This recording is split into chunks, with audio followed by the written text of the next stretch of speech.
ಬರ್ತೀರಾ?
ಜನೌಷಧಿ ಕೇಂದ್ರವನ್ನು ಮುಚ್ಚಲು ಪ್ರಯತ್ನ ಮಾಡುವ ಕಾಂಗ್ರೆಸ್ ಸರ್ಕಾರಕ್ಕೆ, ಜನೌಷಧಿ ಕೇಂದ್ರವನ್ನು ಮುಚ್ಚಲು ಪ್ರಯತ್ನ ಮಾಡುವ ಕಾಂಗ್ರೆಸ್ ಸರ್ಕಾರಕ್ಕೆ,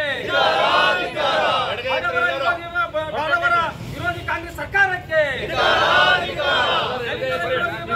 ಸರ್ಕಾರಕ್ಕೆ, ರೈತರ ವಿರೋಧಿ ಕಾಂಗ್ರೆಸ್ ಸರ್ಕಾರಕ್ಕೆ, ಜನ ವಿರೋಧಿ ಕಾಂಗ್ರೆಸ್ ಸರ್ಕಾರಕ್ಕೆ, ಜನೌಷಧಿ ಕೇಂದ್ರವನ್ನು ಮುಚ್ಚಲು ಪ್ರಯತ್ನ ಮಾಡುವ ಕಾಂಗ್ರೆಸ್ ಸರ್ಕಾರಕ್ಕೆ, ಜನೌಷಧಿ ಕೇಂದ್ರವನ್ನು ಮುಚ್ಚಲು ಪ್ರಯತ್ನ ಮಾಡುವ ಕಾಂಗ್ರೆಸ್ ಸರ್ಕಾರಕ್ಕೆ ಬೇಕೇ ಬೇಕು, ನ್ಯಾಯ ಬೇಕು, ಬೇಕೇ ಬೇಕು, ನ್ಯಾಯ ಬೇಕು, ಬೇಕೇ ಬೇಕು, ನ್ಯಾಯ ಬೇಕು, ಬೇಕೇ ಬೇಕು, ನ್ಯಾಯ ಬೇಕು, ಬೇಕೇ ಬೇಕು, ನ್ಯಾಯ ಬೇಕು. ಎಲ್ಲವರೆಗೆ ಹೋರಾಟ, ಎಲ್ಲವರೆಗೆ ಹೋರಾಟ, ಎಲ್ಲವರೆಗೆ ಹೋರಾಟ, ಎಲ್ಲವರೆಗೆ ಹೋರಾಟ. ಯಾತಕ್ಕಾಗಿ ಹೋರಾಟ? ನ್ಯಾಯಕ್ಕಾಗಿ ಹೋರಾಟ. ಯಾತಕ್ಕಾಗಿ ಹೋರಾಟ? ನ್ಯಾಯಕ್ಕಾಗಿ ಹೋರಾಟ. ಯಾತಕ್ಕಾಗಿ ಹೋರಾಟ? ನ್ಯಾಯಕ್ಕಾಗಿ. ಸರ್ಕಾರಂತೆ ಸರ್ಕಾರ, ಹೊರಪೊಂದಂತೆ ಸರ್ಕಾರ, ಕಾನೂನಂತೆ ಕಾನೂನು, ಹೊರಪೊಂದಂತೆ ಕಾನೂನು, ಕಾನೂನಂತೆ ಕಾನೂನು, ಹೊರಪೊಂದಂತೆ ಕಾನೂನು. ಜನೌಷಧಿ ಕೇಂದ್ರ ಮುಚ್ಚಲು ಪ್ರಯತ್ನ ಮಾಡುವ ಕಾಂಗ್ರೆಸ್ ಸರ್ಕಾರಕ್ಕೆ, ಜನೌಷಧಿ ಕಾಂಗ್ರೆಸ್ ಸರ್ಕಾರಕ್ಕೆ, ರೈತರ ವಿರೋಧಿ ಕಾಂಗ್ರೆಸ್ ಸರ್ಕಾರಕ್ಕೆ, ಜನ ವಿರೋಧಿ ಕಾಂಗ್ರೆಸ್ ಸರ್ಕಾರಕ್ಕೆ, ಕೇಂದ್ರ ಯೋಜನೆಗಳ ಬಗ್ಗೆ ಅಸಹ್ಯಪಟ್ಟಿರುವ ಕಾಂಗ್ರೆಸ್ ಸರ್ಕಾರಕ್ಕೆ ಬೇಕೇ ಬೇಕು, ನ್ಯಾಯ ಬೇಕು, ಬೇಕೇ ಬೇಕು, ನ್ಯಾಯ ಬೇಕು, ಬೇಕೇ ಬೇಕು, ನ್ಯಾಯ ಬೇಕು, ಬೇಕೇ ಬೇಕು, ನ್ಯಾಯ ಬೇಕು, ಬೇಕೇ ಬೇಕು, ನ್ಯಾಯ ಬೇಕು. ಎಲ್ಲವರೆಗೆ ಹೋರಾಟ, ಎಲ್ಲವರೆಗೆ ಹೋರಾಟ, ಎಲ್ಲವರೆಗೆ ಹೋರಾಟ, ಎಲ್ಲವರೆಗೆ ಹೋರಾಟ. ಯಾತಕ್ಕಾಗಿ ಹೋರಾಟ? ನ್ಯಾಯಕ್ಕಾಗಿ ಹೋರಾಟ. ಯಾತಕ್ಕಾಗಿ ಹೋರಾಟ? ನ್ಯಾಯಕ್ಕಾಗಿ ಹೋರಾಟ. ಸರ್ಕಾರಂತೆ ಸರ್ಕಾರ, ಹೊರಪೊಂದಂತೆ ಸರ್ಕಾರ, ಸರ್ಕಾರಂತೆ ಸರ್ಕಾರ, ಹೊರಪೊಂದಂತೆ ಸರ್ಕಾರ, ಸರ್ಕಾರಂತೆ ಸರ್ಕಾರ. ಬಡವರ ವಿರೋಧಿ ಕಾಂಗ್ರೆಸ್ ಸರ್ಕಾರಕ್ಕೆ, ರೈತ ವಿರೋಧಿ ಕಾಂಗ್ರೆಸ್ ಸರ್ಕಾರಕ್ಕೆ, ದಲಿತ ವಿರೋಧಿ ಕಾಂಗ್ರೆಸ್ ಸರ್ಕಾರಕ್ಕೆ ಬೇಕೇ ಬೇಕು, ನ್ಯಾಯ ಬೇಕು, ಬೇಕೇ ಬೇಕು, ನ್ಯಾಯ ಬೇಕು, ಬೇಕೇ ಬೇಕು, ನ್ಯಾಯ ಬೇಕು, ಬೇಕೇ ಬೇಕು, ನ್ಯಾಯ ಬೇಕು, ಬೇಕೇ ಬೇಕು, ನ್ಯಾಯ ಬೇಕು, ಬೇಕೇ ಬೇಕು, ನ್ಯಾಯ ಬೇಕು. ಅಯ್ಯಯ್ಯೋ ಅನ್ಯಾಯ, ಅಯ್ಯಯ್ಯೋ ಅನ್ಯಾಯ, ಅಯ್ಯಯ್ಯೋ ಅನ್ಯಾಯ, ಅಯ್ಯಯ್ಯೋ ಅನ್ಯಾಯ. ಸರ್ಕಾರಂತೆ ಸರ್ಕಾರ, ಹೊರಪೊಂದಂತೆ ಸರ್ಕಾರ, ಸರ್ಕಾರಂತೆ ಸರ್ಕಾರ, ಹೊರಪೊಂದಂತೆ ಸರ್ಕಾರ, ಕಾನೂನಂತೆ ಕಾನೂನು, ಹೊರಪೊಂದಂತೆ ಕಾನೂನು, ಕಾನೂನಂತೆ ಕಾನೂನು, ಹೊರಪೊಂದಂತೆ ಕಾನೂನು, ಕಾನೂನಂತೆ ಕಾನೂನು, ಹೊರಪೊಂದಂತೆ ಕಾನೂನು. ಜನೌಷಧಿ ಕೇಂದ್ರ ಮುಚ್ಚಲು ಪ್ರಯತ್ನ ಮಾಡುವ ಕಾಂಗ್ರೆಸ್ ಸರ್ಕಾರಕ್ಕೆ, ಜನೌಷಧಿ ಕೇಂದ್ರವನ್ನು ಮುಚ್ಚಲು ಪ್ರಯತ್ನ ಮಾಡುವ ಕಾಂಗ್ರೆಸ್ ಸರ್ಕಾರಕ್ಕೆ ಬೇಕೇ ಬೇಕು, ನ್ಯಾಯ ಬೇಕು, ಬೇಕೇ ಬೇಕು, ನ್ಯಾಯ ಬೇಕು, ಬೇಕೇ ಬೇಕು, ನ್ಯಾಯ ಬೇಕು, ಬೇಕೇ ಬೇಕು, ನ್ಯಾಯ ಬೇಕು. ಎಲ್ಲವರೆಗೆ ಹೋರಾಟ. ಭಾರತ್ ಮಾತಾ ಕಿ ಜೈ. ಎಲ್ಲರಿಗೂ ನಮಸ್ಕಾರ, ಮಾಧ್ಯಮ ಮಿತ್ರರಿಗೂ ನಮಸ್ಕಾರ. ಈ ಮುಷ್ಕರ ಏನಂದರೆ ಸಣ್ಣ ಮುಷ್ಕರ ಇಟ್ಕೊಂಡಿದ್ದೀವಿ, ಮುಂದೆ ದೊಡ್ಡದು ಇಟ್ಕೊಳ್ಳೋಣ ಅಂತ. ವಿಷಯ ಏನಂದರೆ ಈ ಜನೌಷಧಿ ಕೇಂದ್ರವನ್ನು ಸರ್ಕಾರ ರದ್ದುಪಡಿಸಬೇಕು, ಅವ್ರು ಯಾವುದೇ ಕಾರಣಕ್ಕೂ ಮಾರುವಂಗಿಲ್ಲ, ಮುಚ್ಚಬೇಕು, ನಾವೇ ಸ್ವಂತ ಮಾಡ್ತೀವಿ ಅಂತೇಳಿ ಸರ್ಕಾರವನ್ನು ಆದೇಶ ಮಾಡಿದೆ. ಸುಮಾರು 240 ಜನೌಷಧಿ ಕೇಂದ್ರ ನಮ್ಮ ಕರ್ನಾಟಕದಲ್ಲಿದ್ದಾವೆ. ಮತ್ತು MSCL ಅವ್ರದ್ದು ಕೂಡ ಒಂದು 60-70 ಇದ್ದಾವೆ. MSCLದು ಮುಚ್ಚಕ್ಕೆ ಹೇಳಿಲ್ಲ ಅವರು, ನಮ್ಮ ಕೇಂದ್ರ ಸರ್ಕಾರ ಮೋದಿಜಿಯವರು ಏನು ಸ್ಕೀಮ್ ತೊಗೊಂಡಿದ್ದಾರೆ ಜನೌಷಧಿ ಕೇಂದ್ರದ್ದು ಅದು ಮಾತ್ರ ಮುಚ್ಚಕ್ಕೆ ಹೇಳಿದ್ದಾರೆ. ಯಾಕಂದರೆ ಕಮ್ಮಿ ಬೆಲೆಯಲ್ಲಿ ಅದೊಂದೇ ಸಿಗೋದು ಜಾಸ್ತಿ. ಶುಗರ್ ಟ್ಯಾಬ್ಲೆಟ್ಸ್ ಆಗಲಿ, BP ಟ್ಯಾಬ್ಲೆಟ್ಸ್ ಆಗಲಿ ಗೌರ್ಮೆಂಟ್ ಹಾಸ್ಪಿಟಲಲ್ಲಿ ಸಿಗೋಲ್ಲ. ಆ ಉದ್ದೇಶಕ್ಕಾಗಿ ಪ್ರತಿಯೊಂದಕ್ಕೂ ಇನ್ನೂ 2400 ಮಾತ್ರೆಗಳು ಡಿಫ್ರೆಂಟ್ ಮೆಡಿಸಿನ್ಸ್ ತಯಾರಿ ಮಾಡ್ತಾ ಇದ್ದಾರೆ ಜನೌಷಧಿ ಕೇಂದ್ರ. ಪ್ರತಿಯೊಂದು ಜನಕ್ಕೆ ಮುಟ್ಲಿ ಅಂತೇಳಿ ಈ ಅಕ್ಕಿ ಸ್ಕೀಮ್ ಯಾವ ಥರ ಇದೆಯಲ್ಲ ಅದೇ ಥರ ಇದು ಕೂಡ ಸ್ಕೀಮ್. ಇದು ಹೆಲ್ತ್ ಆ್ಯಂಡ್ ವೆಲ್ಫೇರ್ ಡಿಪಾರ್ಟ್ಮೆಂಟ್ಗೆ ಸಂಬಂಧಪಟ್ಟಂಗೆ ಕೇಂದ್ರ ಸರ್ಕಾರದವರು. ಅದು ಫುಡ್ ಆ್ಯಂಡ್ ಸಿವಿಲ್. ಅದು ಅಕ್ಕಿ ಆದರೆ ಬೇಕಂತಾರೆ, ಔಷಧ ಆದರೆ ಬೇಡ ಅಂತಾರೆ ರಾಜ್ಯ ಸರ್ಕಾರದವರು. ಸೊ ನನ್ನ ಪಾಯಿಂಟ್ ಏನಂದರೆ ಆದೇಶ ಹೆಂಗಿದೆ ಅಂದರೆ ಗೌರ್ಮೆಂಟ್ ಹಾಸ್ಪಿಟಲಲ್ಲಿ ಪ್ರಿಸ್ಕ್ರಿಪ್ಷನ್ ಹೊರಗಡೆ ಬರೆಯಲ್ಲ ಅಂತ ಹೇಳ್ತಾರೆ. ಮತ್ತು ಹೊರಗಡೆ ಬರೆಯಲ್ಲ ಅಂತಂದರೆ ಮತ್ತೆ ಅವ್ರ ಹತ್ರ ಸ್ಟಾಕ್ ಕೂಡ ಇಲ್ಲ. ಒಂದು ಡೆಲಿವರಿ ಆಗಬೇಕಂದ್ರೆ ಒಂದು ಕಿಟ್ ಮಾಡ್ತಾರೆ. ಆ ಕಿಟ್ ಹೊರಗೆ ಹೋಗಿ ತೊಗೊಂಬಂದು ನಾವು ಡೆಲಿವರಿ ಮಾಡ್ತೀವಿ ಅಂತ ಅವ್ರು ಹೇಳ್ತಾರೆ. ನಮ್ಮ ಹತ್ರ ಎಲ್ಲ ಇದೆ ಅಂತ. ಇವಾಗ ಹೋಗಿ ಹಾಸ್ಪಿಟಲ್ ಚೆಕ್ ಮಾಡಿದ್ರೆ ಒಂದು ಕಿಟ್ ಇಲ್ಲ, ಒಂದು ಮೆಡಿಸಿನ್ ಇಲ್ಲ. ನಿನ್ನೆ ಡೆಲಿವರಿ ಆದರೂ ಕೂಡ ಬರೆದಿದ್ದಾರೆ ಹೊರಗಡೆ. ಫಸ್ಟ್ ಅವ್ರ ಹತ್ರನೇ ಮೆಡಿಸಿನ್ ಇಲ್ಲ. ಮತ್ತು ಜನೌಷಧಿ ಕೇಂದ್ರ ತೆಗೆದು ಮತ್ತು ಬಡವರು ಎಲ್ಲಿಗೆ ಹೋಗಬೇಕು? ಸೊ ಆ ಕಾರಣಕ್ಕೆ ನಾವು ಮುಷ್ಕರ ಮಾಡ್ತಾ ಇದ್ದೀವಿ. ಮುಂದಿನ ನಮ್ಮ ಜಿ ಟಿ ಗೋಪಾಲಯ್ಯವರು ಹೌದೌದು ನಿನ್ನೆನೂ ನಾವು ಕೇಳಿದ್ದೀವಿ. ಡೆಲಿವರಿಗಾಗಿ ಅದಕ್ಕೇನು ಸಂಬಂಧಪಟ್ಟ ಮೆಡಿಸಿನ್ಸ್ ಎಲ್ಲ ಹೊರಗಡೆ ಬರೆದಿದ್ದಾರೆ. ಸೊ ಅವ್ರ ಹತ್ರ ಇಲ್ಲ, ಇವತ್ತವರೆಗೂ ಮೆಡಿಸಿನ್ ಇಲ್ಲ. ಸೊ ಅದು ಇನ್ನೂ ಸ್ಟಾಕ್ ಕೂಡ ಇಲ್ಲ ಅವ್ರ ಹತ್ರ. ಸೊ ಪ್ರಿಸ್ಕ್ರಿಪ್ಷನ್ನೇ ಬರೀಬಾರ್ದು ಅಂತ ಅವರು ಒಂದು ಡಿಸೈಡ್ ಮಾಡಿದಾಗ ಮತ್ತೆ ಯಾಕೆ ಬರೀತಾರೆ ಹೊರಗಡೆ? ನಾವು ನಮ್ಮ ಮಾಹಿತಿಯಿಂದ ನಾವು ತೊಗೊಂಡಿದ್ದೀವಿ. ನೀವು ಕೇಳಿ, ಡೆಲಿವರಿ ಯಾರಾಗಿದೆಯಲ್ಲ, ನಿನ್ನೆ ಯಾರ್ದಾಗಿದೆಯಲ್ಲ ಅವ್ರಿಗೆ ಮಾಹಿತಿ ತೊಗೊಳ್ಳಿ. ಅವ್ರ ಹತ್ರ ಪ್ರಿಸ್ಕ್ರಿಪ್ಷನ್ ಬರ್ದಿದ್ರೆ ಇಲ್ಲ ಡಾಕ್ಟರ್ ಕೇಳಿ. ನಾವು ತೊಗೊಂಡಿದ್ದೀವಿ ಮಾಹಿತಿ. ಯಾರ್ದು ಡೆಲಿವರಿ ಆಗಿದೆಯಲ್ಲ ಅವ್ರ ಹತ್ರ ತೊಗೊಂಡಿದ್ದೀವಿ. ನೀವು ಬೇಕಾದ್ರೆ ಕೇಳಿ. ಇನ್ನೂ ಇದ್ದಾರೆ, ಡಿಸ್ಚಾರ್ಜ್ ಆಗಿಲ್ಲ ಅವರು. ಈಗ ನೀವು ಪೇಷಂಟ್ ಕೇಳಿದ್ರಿ ಅಂತ ಹೇಳ್ತೀವಿ. ಹೌದು, ನಾವು ಹೇಳ್ತಾ ಇರೋದು ಸಾರ್ವಜನಿಕ ಹಾಸ್ಪಿಟಲ್ DSO ಏನಾದರೂ ಸಹ ನೀವು ಭೇಟಿ ಮಾಡಿ? ಇಲ್ಲ, ನಮಗೆ ಯಾರು ಮಾಹಿತಿ ಬೇಕು, ಯಾರ ಕಡೆಯಿಂದ ತೊಗೊಂಡು ನಾವು ಅಷ್ಟೇ. ಯಾಕಂದರೆ ಆದೇಶ ಯಾವ ಥರ ಐತೆ ಅಂತಂದರೆ ಪ್ರಿಸ್ಕ್ರಿಪ್ಷನ್ ಬರಿಬಾರ್ದು ಅಂತ ಇದೆ. ಪ್ರಿಸ್ಕ್ರಿಪ್ಷನ್ ಬರ್ದಿದ್ದಾರಲ್ಲ ಈಗ, ಅದು ಇಂಪಾರ್ಟೆಂಟ್. ಇನ್ನೂ ಬರೀತಾ ಇದ್ದಾರೆ, ಇವತ್ತು ಕೂಡ ಬರೀತಾ ಇದ್ದಾರೆ. ಈಗ ಕೂಡ ಬಂದು ತೊಗೊಂಡೋಗ್ತಾ ಇದ್ದಾರೆ. ಡೆಲಿವರಿಗೆ ಒಂದೇ ಅಲ್ಲ, ಪ್ರತಿಯೊಂದಕ್ಕೂ.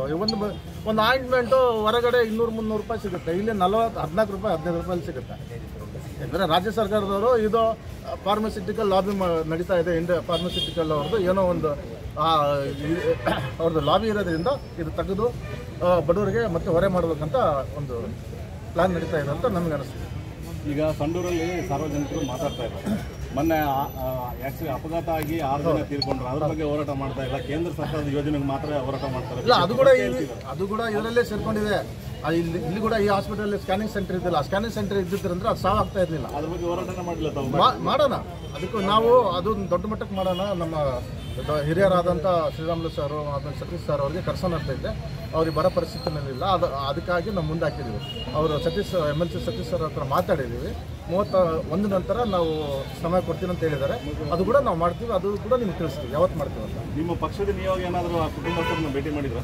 ಮಾಡ್ತೀವಿ. ಈಗ ಅವ್ರು ಸತೀಶ್ ಸರ್ ಕರ್ಕೊಂಡು ಹೋಗಿ ಮಾಡೋಣ. ಅದಕ್ಕೇನಿದೆ ಅಂತೇಳಿ ಅವ್ರ ಅಧಿವೇಶನದ ಕೂಡ ಮಾತಾಡಲಿ ಅನ್ನೋದೇ ನನ್ನ ಭಾವನೆ. ಸತೀಶ್ ಸರ್ ಇಲ್ಲಿ ಏನು ನಡೀತಾ ಇದೆ, ಇಲ್ಲಿ ಏನು ಆಗಿದೆ, ಹಾಸ್ಪಿಟಲ್ ವಿಸಿಟ್ ಮಾಡಲಿ, ಪರ್ಸನಲ್ ಆಗಿ ವಿಸಿಟ್ ಮಾಡಲಿ ಹಾಸ್ಪಿಟಲ್ಲು. ಆಮೇಲೆ ಇಲ್ಲಿ ಏನು ವ್ಯವಸ್ಥೆ ಇದೆ ಅದೆಲ್ಲ ಅವ್ರು ನೋಡ್ಕೊಂಡು ಹೋಗಿ ಬರೋಂಥ ಅಧಿವೇಶನದಲ್ಲಿ ಅದಕ್ಕೆ ವಿಷಯನ ತಗೊಳ್ಳಿ ಅಂತ ನಾವು ಸತೀಶ್ ಸರ್ಗೆ, MLC ಸತೀಶ್ ಸರ್ಗೆ ನಾವು ಆಗ್ರಹ ಮಾಡಿದ್ವಿ. ಅವ್ರು ಬಂದು ನಾನು ನೋಡಿಕೊಂಡು ಆಮೇಲೆ ಅವ್ರು ತೀರ್ಕೊಂಡ್ರ ಮನೆಗೂ ಕೂಡ ಕರ್ಕೊಂಡು ಹೋಗಿ. ಬಲೋ ಭಾರತ್ ಮಾತಾ ಕಿ. ಇವತ್ತು ಎಲ್ಲ ನಮ್ಮ ಪತ್ರಿಕಾ ಮಾಧ್ಯಮದವರಿಗೂ ಹಾಗೂ ಎಲೆಕ್ಟ್ರಾನಿಕ್ ಮಾಧ್ಯಮದವರಿಗೂ, ನಮ್ಮ ಪಕ್ಷದ ಎಲ್ಲ ಮುಖಂಡರುಗಳಿಗೂ ಧನ್ಯವಾದಗಳನ್ನು ತಿಳಿಸುತ್ತಾ, ಇವತ್ತಿನ ಉದ್ದೇಶ ಏನು, ಜನೌಷಧಿ ಕೇಂದ್ರವನ್ನು ಸ್ಥಳಾಂತರಿಸಬೇಕು ಅಥವಾ ಮುಚ್ಚಬೇಕಂತ ಏನು ನಮ್ಮ ಕರ್ನಾಟಕ ಸರ್ಕಾರದವರು ಮಾಡ್ತಾ ಇದ್ದಾರೆ. ಅವ್ರಿಗೆ ಗಮನಕ್ಕಿರಲಿ, ನಮ್ಮ ಕರ್ನಾಟಕದಲ್ಲಿ 705 ಜನೌಷಧಿ ಕೇಂದ್ರಗಳಿದ್ದಾವೆ. ಅದರಲ್ಲಿ ನಮ್ಮ ಸಂಡೂರಲ್ಲೇ ಸುಮಾರು 150ರಿಂದ 250 ಜನ ವಿಸಿಟ್ ಮಾಡಿ ಕ್ಲೈಂಟ್ ಕಸ್ಟಮರ್ಗಳು ಅಂದರೆ ವ್ಯಾಪಾರ ಮಾಡ್ಕೊಂಡು ಹೋಗ್ತಾ ಇದ್ದಾರೆ. ಇದನ್ನು ವ್ಯಾಪಾರ ಅಂದರೆ ಸದ್ಯ ಅದು ಖರೀದಿ ಮಾಡ್ಕೊಂಡು ಹೋಗ್ತಾ ಇದ್ದಾರೆ. ಅದರಲ್ಲಿ ನಮ್ಮದು ಸುಮಾರು 1 ತಿಂಗಳಿಗೆ ನಮ್ಮ ದೇಶದಲ್ಲಿ 2ರಿಂದ 2.5 ಕೋಟಿ ರೂಪಾಯಿ ವ್ಯವಹಾರ ಆಗ್ತದೆ. ಸುಮಾರು 10 ವರ್ಷದಲ್ಲಿ 6462 ಕೋಟಿ ಟ್ರಾನ್ಸಾಕ್ಷನ್ ಆಗಿದೆ. ಅಂದರೆ ಅದರಲ್ಲಿ ಸುಮಾರು ನೀವು ಹೊರಗಡೆ ಅದನ್ನ ಏನಾರು ಹೋಗಿ ಪರ್ಚೇಸ್ ಮಾಡಿದರೆ 30,000 ಕೋಟಿಯಷ್ಟು ಬೆನಿಫಿಟ್ ಆಗಿದೆ ನಮ್ಮ ಎಲ್ಲ ಗ್ರಾಹಕರಿಗೆ. 30,000 ಕೋಟಿ ಇವತ್ತು ಬಡ್ಜೆಟ್ ಇಲ್ಲ. ಯಾರು ನಮ್ಮ ಕರ್ನಾಟಕ ಸರ್ಕಾರ ಹೆಲ್ತ್ಗೆ ಬಡ್ಜೆಟ್ ಇಲ್ಲ. ಇಷ್ಟೊಂದು ದುಡ್ಡು, ಕಡಿಮೆ ದುಡ್ಡಿನಲ್ಲಿ ಜನರಿಗೆ ಒಳ್ಳೇದಾಗ್ತಕ್ಕಂಥ ಸ್ಕೀಮ್ನ ಮುಚ್ಚಬೇಕು, ಕೇಂದ್ರ ಸರ್ಕಾರದ ಇರಬಾರ್ದು ಅಂದರೆ ಕೇಂದ್ರ ಸರ್ಕಾರದ ಯಾವುದು ತಗೋಬಾರ್ದು. ಎದಕ್ಕಾಗಿ ಮುಚ್ಚಬೇಕನ್ನ ಅದು ಕಾರಣ ಹೇಳ್ಬೇಕಲ್ಲ. ನಮ್ಮಲ್ಲಿ ಹಾಸ್ಪಿಟ್ಲಲ್ಲಿ ಎಲ್ಲ ಸಿಗ್ತಾವಂತಾರೆ. ಏನು ಸಿಗ್ತದೆ ಹಾಸ್ಪಿಟ್ಲಲ್ಲಿ ಹೇಳಿ? ಇವತ್ತು ಇದೇ ನಮ್ಮ ಸಂಡೂರಲ್ಲಿ ಇಲ್ಲಿರ್ತಕ್ಕಂಥದ್ರಲ್ಲಿ ಸುಮಾರು 150ರಿಂದ 200-250 ಜನ ಡೈಲಿ ಅಲ್ಲಿಂದ ಪರ್ಚೇಸ್ ಮಾಡ್ಕೊಂಡು ಹೋಗ್ತಕ್ಕಂಥ ಇವರಿದ್ದಾರೆ. ಯಾರು ರೋಗ ಇರ್ತಕ್ಕಂಥ ಕೆಲವು ಮೆಡಿಸಿನ್ ತೊಗೊಂಡು ಹೋಗ್ತಕ್ಕಂಥವ್ರು ಇದ್ದಾರೆ. ಮತ್ತೆ ಅವ್ರು ಯಾಕೆ ಬಂದ್ರು ಇಲ್ಲಿಗೆ? ಅದು ಯಾಕೆ ಮುಚ್ಚಬೇಕು? ತಮ್ಮ ಉದ್ದೇಶ ಏನು? ಇದೇ ರೀತಿ ತಾವು ಮುಚ್ಚಬೇಕು ಅನ್ನೋದಾದ್ರೆ ಅಕ್ಕಿನೂ ಮುಚ್ಚಿಸ್ಬಿಡಿ, ನೋಡೋಣ ಅಕ್ಕಿನೂ ತೊಗೊಳಲ್ಲ ನಾವು ಅಂತಂದು ಆ ರೀತಿ ಹೇಳ್ಬಿಡಿ. ಕೇಂದ್ರ ಸರ್ಕಾರದಿಂದ ಏನು ಬೇಡ ಅಂತ. ಇವರು ಇಲ್ಲಿ ನಮಗೆ ಮಾನ್ಯ ನಮ್ಮ ಆರೋಗ್ಯ ಸಚಿವರು ಏನಾದರೂ ಯೋಚನೆ ಮಾಡಬೇಕು. ಇಡೀ ರಾಜ್ಯದಲ್ಲಿ ಅತಿ ಹೆಚ್ಚು ನಾವು ಟ್ಯಾಕ್ಸ್ ಕಟ್ತಕ್ಕಂಥ ಸಂಡೂರು ತಾಲೂಕು. ಇಲ್ಲಿ ಒಂದು ಸ್ಕ್ಯಾನಿಂಗ್ ಸೆಂಟರ್ ಇಲ್ಲ ನಮಗೆ. ಇಂಥೊಂದು ಯೋಚನೆ ಮಾಡಿ ಕೊಡಿ. ಇರೋದನ್ನ ಏನೋ ಜನರಿಗೆ ಒಳ್ಳೇದಾಗ್ತಕ್ಕಂಥ ತೆಗಿಬಾರ್ದು ಅಂತೇಳಿ ತಮಗೆ ಈ ಮುಖಾಂತರ ಆಗ್ರಹ ಮಾಡ್ತೀನಿ. ತಮ್ಮ ಮುಖಾಂತರ ಈ ಹಿಂದೆ ಚುನಾವಣೆ ಟೈಮಲ್ಲಿ ಸಾರ್ವಜನಿಕ ಹಾಸ್ಪಿಟಲ್ ಬಗ್ಗೆ ಪ್ರಸ್ತಾಪ ಮಾಡಿದ್ರು ತಾವು. ಅಲ್ಲ, ಮಾಡಿದ್ವಿ ಅಂದ್ರೆ ನಮ್ದು ಅಧಿಕಾರಕ್ಕೆ ಬಂದಿಲ್ಲ. ನಮ್ಗೆ ಒಂದ್ಸರಿನೂ ಅಧಿಕಾರಕ್ಕೆ ಬಂದಿಲ್ಲ. ಆದ್ರೂ ನಮ್ಮ ಸರ್ಕಾರ ಇದ್ದಿದ್ದ 100 ಬೆಡ್ ಆಸ್ಪತ್ರೆ ಅಪ್ಗ್ರೇಡ್ ಮಾಡಿದ್ವಿ. ನಮ್ಮ ಸರ್ಕಾರದಿಂದ ಕೊಟ್ಟಿದ್ವಿ. ಆದ್ರೆ ಅದನ್ನ ಚಾಲನೆ ಮಾಡೋಕ್ಕಾಗಿಲ್ಲ ಅವ್ರಿಗೆ, ಅದನ್ನ ಇಂಪ್ಲಿಮೆಂಟ್ ಮಾಡೋಕ್ಕಾಗಿಲ್ಲ. ನೀವು ನೋಡ್ಬೋದು ಪ್ರತಿಯೊಂದು ಇದಕ್ಕೆ ಎಲ್ಲಾರ ನೀವು ಬೇರೆ ತಾಲೂಕಿಗೆ ಅಥವಾ ರಾಜ್ಯಕ್ಕೆ ಡಿಸ್ಟಿಕ್ಗೆ ಹೋಲಿಕೆ ಮಾಡಿ ನೋಡಿ ಯಾವ ರೀತಿ ವ್ಯವಸ್ಥೆ ಇದೆ ಅಂತ ನೋಡ್ಬೇಕು. ನೀವು ಕೊಪ್ಪಳ ಡಿಸ್ಟಿಕ್ನಾಗ ಹೋಗಿ ಆಸ್ಪತ್ರೆ ಹೆಂಗಿದೆ, ಅಲ್ಲಿಂದ ರೆವೆನ್ಯೂ ಎಷ್ಟು ಹೋಗ್ತದೆ ರಾಜ್ಯ ಸರ್ಕಾರಕ್ಕೆ, ಇಲ್ಲಿ ನಮ್ಮಿಂದ ಎಷ್ಟು ಹೋಗುತ್ತೆ ಸಂಡೂರು ತಾಲೂಕಿಂದ? ಒಂದು ಆಸ್ಪತ್ರೆ ಇರೋಲ್ಲ ಸರಿಗೆ. ಮೊನ್ನೆ ಆಕ್ಸಿಡೆಂಟ್ ಆಯ್ತು ಅಂತ ಹೇಳಿದ್ರೆ ದೊಡ್ಡದಾಗಿ ಸುಮ್ಮನೆ ಮಾತಾಡ್ತಾರೆ. ಡಿಪಾರ್ಟ್ಮೆಂಟ್ ಅವರು ಕೂಡ ಮಾತಾಡ್ತಾರೆ. ಅವ್ರನ್ನ ಯೋಚನೆ ಮಾಡ್ಬೇಕಾಯ್ತು. ಯಾಕೆ ಹೋಗಿದ್ರು ಅವ್ರು ಹಾಸ್ಪಿಟ್ಲಿಗೆ? ಆಯಮ್ಮ ಗರ್ಭಿಣಿ 2 ಮಕ್ಕಳು ಹೊತ್ಕೊಂಡು ಹೊಟ್ಟೆಲೆ ಸ್ಕ್ಯಾನಿಂಗ್ ಇದ್ದಿಲ್ಲ ತಾನೇ? ಇಲ್ಲಿ ಸ್ಕ್ಯಾನಿಂಗ್ ಇಲ್ಲದ ತಾನೇ ಹೋಗಿದ್ದು. ಇಷ್ಟು ವರ್ಷದಿಂದ ಒಂದು ಸ್ಕ್ಯಾನಿಂಗ್ ಸೆಂಟರ್ ಮಾಡೋಕ್ಕಾಗಿಲ್ಲ.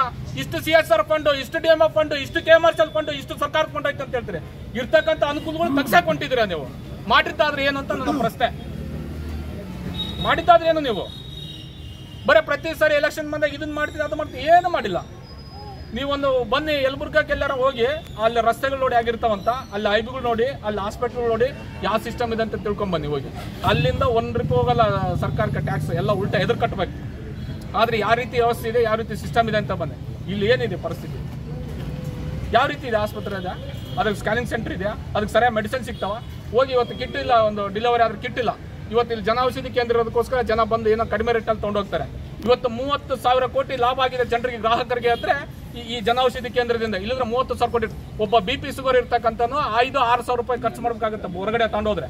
ಟ್ಯಾಬ್ಲೆಟ್, ಶುಗರ್ ಟ್ಯಾಬ್ಲೆಟ್ ತಗೊಂಡು ಹೋಗ್ಬೇಕಂದ್ರೆ ಇವತ್ತು ಬರೀ 500 ರೂಪಾಯಿದಾಗ ಅವನು ತಿಂಗಳಿಗೆ ಬದುಕ್ತಾನೆ ಜನೌಷಧಿ ಕೇಂದ್ರದ ತಗೊಂಡು. ಇಂಥನ್ನೆಲ್ಲ ಯೋಚನೆ ಮಾಡಬೇಕು ಮಾನ್ಯ ದಿನೇಶ್ ಗುಂಡೂರಾವ್ ಸಾಹೇಬ್ರು.